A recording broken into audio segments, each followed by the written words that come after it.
Edward will use women honourably. Would he were wasted marrow, bones and all, that from his loins no hopeful branch may spring to cross me from the golden time I look for.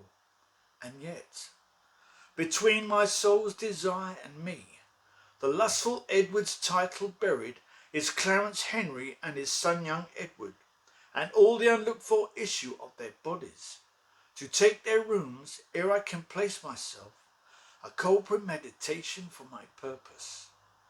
Why then do I but dream on sovereignty, like one that stands upon a promontory, and spies a far off shore where he would tread, wishing his foot were equal with his eye, and chides the sea that sunders him from thence, saying he'll laid it dry to have his way.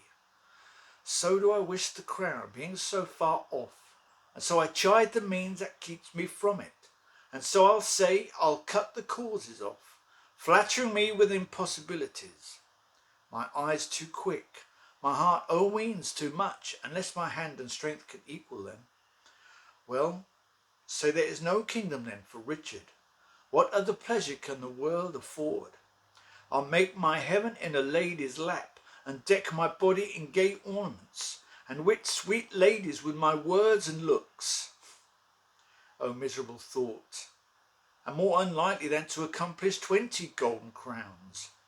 Why love forswore me in my mother's womb, and for I should not deal in her soft laws, she did corrupt frail nature with some bribe, to shrink mine arm up like a withered shrub, to make an envious mountain on my back, where sits deformity to mock my body, to shape my legs of unequal size, to disproportion me in every part, like to a chaos or an unlicked bear whelp that carries no impression like the dam. Am I then a man to be beloved? O monstrous fault to harbour such a thought. Then, since this earth affords no joy to me, but to command, to check, to overbear such as are a better person than myself, I'll make my heaven to dream upon the crown. And whiles I live to account this world but hell, and to my misshaped trunk that bear this head be round impaled with a glorious crown.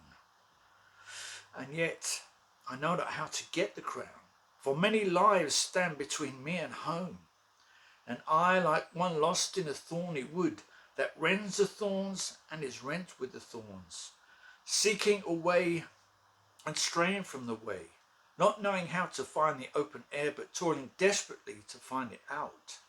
Torment myself to catch the English crown, and from that torment I will free myself.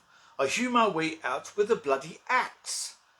Well, I can smile and murder while I smile, and cry content to that which grieves my heart, and wet my cheeks with artificial tears, and frame my face to all occasions.